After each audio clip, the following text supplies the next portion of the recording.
બેઠક ઉમેદવારોના દાવેદારી પરત લીધી છે। કોંગ્રેસના ઉમેદવારે પોતાની દાવેદારી પરત લીધી છે। અમદાવાદથી બ્રેકિંગ ન્યૂઝ સામે આવી રહ્યા છે। લોકસભા ચૂંટણી પહેલા પિતાની નાદુરસ્ત તબિયતના કારણે ઉમેદવારી પરત ખેંચી છે। તો રોહન ગુપ્તાના પિતાજી હાલ સારવાર હેઠળ છે, તેથી રોહન ગુપ્તાએ દાવેદારી પાછી ખેંચી છે। કોંગ્રેસના ઉમેદવારે પોતાની દાવેદારી પરત લીધી છે। બ્રેકિંગ ન્યૂઝ સામે આવી રહ્યા છે અમદાવાદથી। અમદાવાદમાં પૂર્વ લોકસભા બેઠક ઉમેદવારે દાવેદારી પરત લીધી છે। તો કોંગ્રેસના ઉમેદવારે પોતાની દાવેદારી પરત લીધી છે। પિતાની નાદુરસ્ત તબિયતના કારણે ઉમેદવારી પરત ખેંચી છે। તો રોહન ગુપ્તાના પિતાજી હાલ સારવાર હેઠળ છે। રોહન ગુપ્તાએ પોતાની દાવેદારી પરત ખેંચી છે। કોંગ્રેસના ઉમેદવારે પોતાની દાવેદારી પરત લીધી છે। લોકસભાની ચૂંટણી પહેલા અમદાવાદ પૂર્વ લોકસભા બેઠક ઉમેદવારે દાવેદારી પરત લીધી છે। કોંગ્રેસના ઉમેદવારે પોતાની દાવેદારી પરત લીધી છે। બ્રેકિંગ ન્યૂઝ સામે આવી રહ્યા છે અમદાવાદથી। અમદાવાદમાં કોંગ્રેસના ઉમેદવારે દાવેદારી પરત લીધી છે। પિતાની નાદુરસ્ત તબિયતના કારણે દાવેદારી પરત લીધી છે। રોહન ગુપ્તાના પિતાજી હાલ સારવાર હેઠળ છે। તો કોંગ્રેસના ઉમેદવારે પોતાની દાવેદારી પરત લીધી છે। અમદાવાદમાં પૂર્વ લોકસભા બેઠક ઉમેદવારના દાવેદારી પાછી લીધી છે। તો કોંગ્રેસના ઉમેદવારે પોતાની દાવેદારી પરત લીધી છે। બ્રેકિંગ ન્યૂઝ સામે આવી રહ્યા છે અમદાવાદથી। અમદાવાદ પૂર્વના કોંગ્રેસ ઉમેદવાર રોહન ગુપ્તાએ ચૂંટણી લડવા માટે ઇનકાર કર્યો છે। પોતાની દાવેદારી પરત લીધી છે।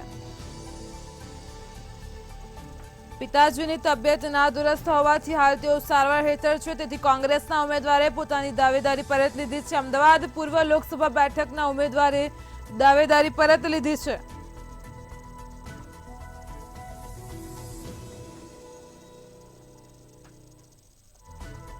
લોકસભાની ચૂંટણી આવી રહી છે, તે દરમિયાન અમદાવાદથી બ્રેકિંગ ન્યૂઝ સામે આવી રહ્યા છે। રોહન ગુપ્તાના પિતાજી હાલ સારવાર હેઠળ છે, તેથી તેમણે તેમની દાવેદારી પરત લીધી છે।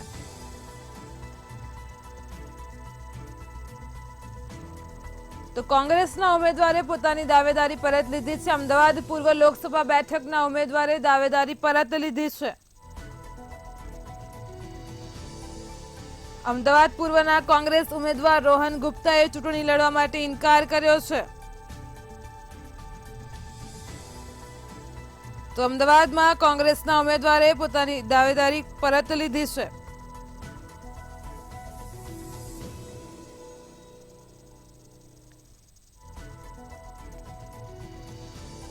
અમદાવાદ પૂર્વ લોકસભા બેઠક પર ઉમેદવારે દાવેદારી પરત લીધી છે। લોકસભાની ચૂંટણી પહેલા અમદાવાદમાં કોંગ્રેસના ઉમેદવારે પોતાની દાવેદારી પરત લીધી છે। જે સમાચાર સામે આવી રહ્યા છે તેની વાત કરીએ તો રોહન ગુપ્તાએ ચૂંટણી લડવાનો ઇનકાર કર્યો છે। પિતાજીની તબિયત નાદુરસ્ત હોવાથી હાલ તેઓ સારવાર હેઠળ છે, તે દરમિયાન રોહન ગુપ્તાએ ચૂંટણી લડવાનો ઇનકાર કરતા દાવેદારી પરત લીધી છે।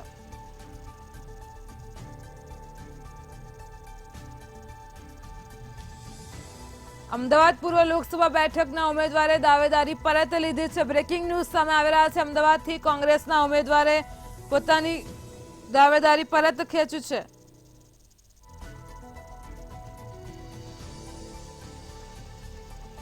રોહન ગુપ્તાના પિતાજી હાલ સારવાર હેઠળ છે, તો કોંગ્રેસના ઉમેદવારે પોતાની દાવેદારી પરત લીધી છે।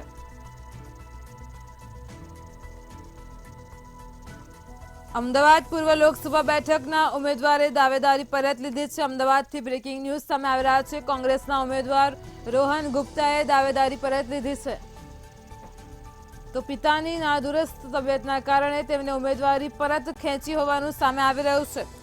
રોહન ગુપ્તાના પિતાજી હાલ સારવાર હેઠળ છે। રોહન ગુપ્તાએ આગામી લોકસભાની ચૂંટણી લડવાનો ઇનકાર કર્યો છે। અમદાવાદમાં કોંગ્રેસના ઉમેદવારે પોતાની દાવેદારી પરત લીધી છે।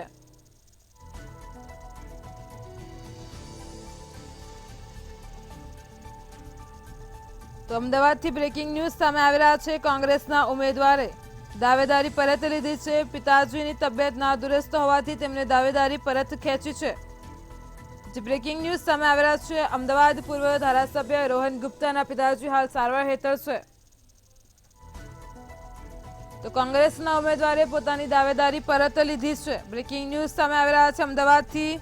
અમદાવાદ પૂર્વના કોંગ્રેસ ઉમેદવાર હવે ચૂંટણી નહીં લડે। રોહન ગુપ્તાએ અંગત કારણોસર ચૂંટણી લડવા માટે ઇનકાર કર્યો છે।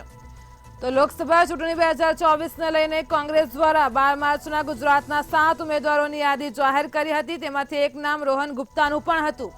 રોહન ગુપ્તા અમદાવાદ પૂર્વ ઉપરથી ચૂંટણી લડવાના હતા। જો કે આજે મોડી સાંજે રોહન ગુપ્તાએ અંગત કારણોસર ચૂંટણી લડવાની ના પાડી દીધી છે। તો આજ મુદ્દે અમારી સાથે સંવાદદાતા મેહુલ ફોન લાઈન પર જોડાઈ ગયા છે। મેહુલ, અમદાવાદ પૂર્વના કોંગ્રેસ ઉમેદવાર હવે ચૂંટણી નહીં લડે। રોહન ગુપ્તાએ અંગત કારણોસર ચૂંટણી લડવાનો ઇનકાર કર્યો છે, શું કહેશો? જે પ્રમાણે કોંગ્રેસમાં જે ગુજરાતને નામ જાહેર થયા હતા તે પૈકી રોહન ગુપ્તા જે છે અમદાવાદ પૂર્વમાંથી પોતાની જે દાવેદારી છે તે નોંધાવી હતી। લોકસભામાં જે છે ઇલેક્શન ઉમેદવાર તરીકે તેમની પસંદગી પણ કોંગ્રેસ દ્વારા કરવામાં આવી હતી, પરંતુ અચાનક જ રોહન ગુપ્તાએ પોતાનું રાજીનામું છે તે પ્રદેશ પ્રમુખને મોકલી આપ્યું હતું। પ્રદેશ પ્રમુખે જે રાજીનામું છે તેને અચાનક જ મોકલ્યું છે। સાથે સાથે તેમણે એ પણ જણાવ્યું કે પિતાની જે તબિયત જે છે તે નાદુરસ્ત છે, તેના લીધે તેઓ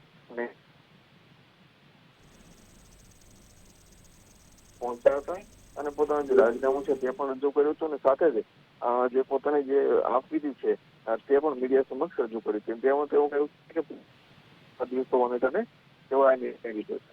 એટલે હાલ કોંગ્રેસ માટે પૂર્વની અંદર જે ઉમેદવાર છે તે પૈકી નવા જ ઉમેદવાર જે થોડા દિવસમાં થઈ શકે છે। જી મેહુલ, સમગ્ર માહિતી બદલ આભાર। અમદાવાદ પૂર્વ લોકસભા બેઠક ઉમેદવારે દાવેદારી પરત ખેંચી છે। કોંગ્રેસના ઉમેદવારે પોતાની દાવેદારી પરત લીધી છે।